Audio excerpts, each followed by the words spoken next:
गुरुर्ब्रह्मा गुरुर्विष्णू गुरुर्देव महेश्वरा गुरुर साक्षात परब्रह्म तस्मै श्री गुरवे नमः। अवधूत चिंतन श्री गुरुदेव दत्त। श्री स्वामी समर्थ। माझ्या या चॅनलवर तुमच्या सर्वांचं मनापासून स्वागत आहे। तुम्हाला माहीतच आहे, काही दिवसात गुरुपौर्णिमा येत आहे, ज्या दिवसाची आपण सर्व वाट बघत आहोत ते म्हणजे गुरुपौर्णिमा, जी यावर्षी 29 जुलै 2026ला आलेली आहे। आता या गुरुपौर्णिमे विशेष आपण दरवर्षी महाराजांची आपल्याकडून जेवढी जमेल तेवढी सेवा करत असतो। ती सेवा कशी करायची, काय करायची हे सगळं मी तुम्हाला या व्हिडिओमध्ये सांगणार आहे।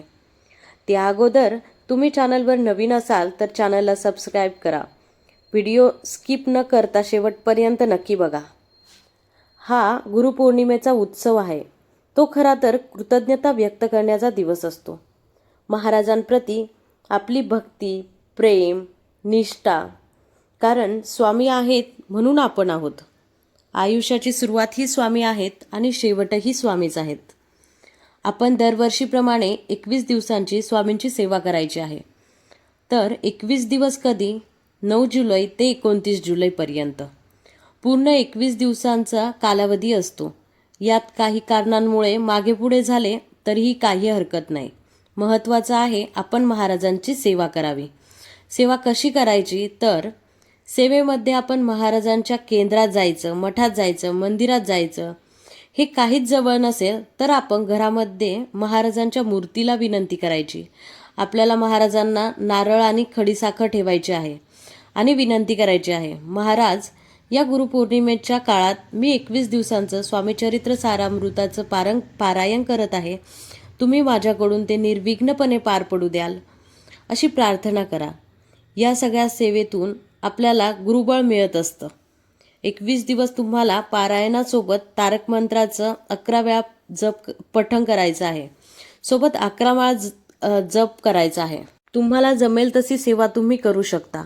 काहींना फक्त पारायण करायचं, काहींकडून पारायण शक्य होत नाही, त्यांनी फक्त तारक मंत्र किंवा जप केला तरीही काही हरकत नाही। महत्त्वाचं आहे महाराजांची सेवा करणं। घरात महाराजांची मूर्ती नाही, फोटो नाही, तुम्ही कुठे बाहेर गावी आहात, काही हरकत नाही, तिथेही तुम्ही ही सेवा करू शकता, हे स्वामीचरित्र पारायण करू शकता। हे करत असताना काय नियमाचं पालन केलं पाहिजे? तर तुम्हाला पूजेची मांडणी करायची असेल तर करू शकता, नसेल करायची तरी नाही केली तरीही चालते। रोज फक्त 12 ते 12:30च्या मध्ये सेवा करायची नाही आहे। आता संकल्प कसा करायचा? उजव्या हातामध्ये 1 पळीभर पाणी घ्या, त्यात हळदी, कुंकू, अक्षता, फुले घ्या। आपण हे पारायण कोणत्या कार्यासाठी करत आहोत ते बोला। माझ्याकडून हे पारायण निर्विघ्नपणे पार पडू द्याल, असा संकल्प करावा। त्याआधी तुमचं नाव, गोत्र बोलायचं आहे। ज्यांना गोत्र माहीत नाही त्यांनी काश्यप गोत्राचा उल्लेख करायचा आहे। आता हा संकल्प पूर्ण झाला। आता ते पाणी खाली सोडायचं आहे, त्यावर 2 पळी पाणी टाकायचं आहे। ते पाणी तुम्ही तुळस सोडून दुसऱ्या कुठल्याही झाडाला टाकू शकता। पारायण करताना काय करायचं आहे? दुसऱ्याच्या घरचं खाऊ नये, दुसरं म्हणजे मांसाहार करू नये, ॲटलिस्ट त्या व्यक्तीने तरी मांसाहार करू नये, जो हे पारायण करतो त्यानं। आता हे पारायण झाल्यावर उद्यापन कसं करायचं? तर पारायणाचं उद्यापन काही नाही, खूप साधं आहे। नैवेद्य दाखवायचा, आरती करायची। ज्याप्रमाणे आपण गुरुचरित्र पारायणाचं करतो तसं यात काहीही नाही आहे। तुम्ही साधं भाजी, पोळी, चपाती, वरण भात, काहीतरी गोड हे जरी दाखवलं तरीही चालतं, पण त्यावर न चुकता तुळशीपत्र नक्की ठेवाल। तुमच्या आयुष्यात खूप अडचणी आहेत, तुमच्या मनात खूप भीती आहे, म्हणजे निगेटिव्ह विचार सारखं तुमच्या मनात येत असतात।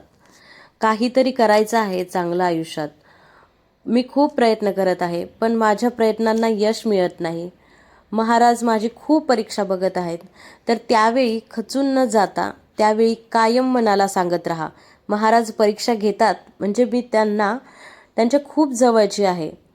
आणि स्वतःला भाग्यवान समजा की देव स्वतः आपली परीक्षा बघत आहेत।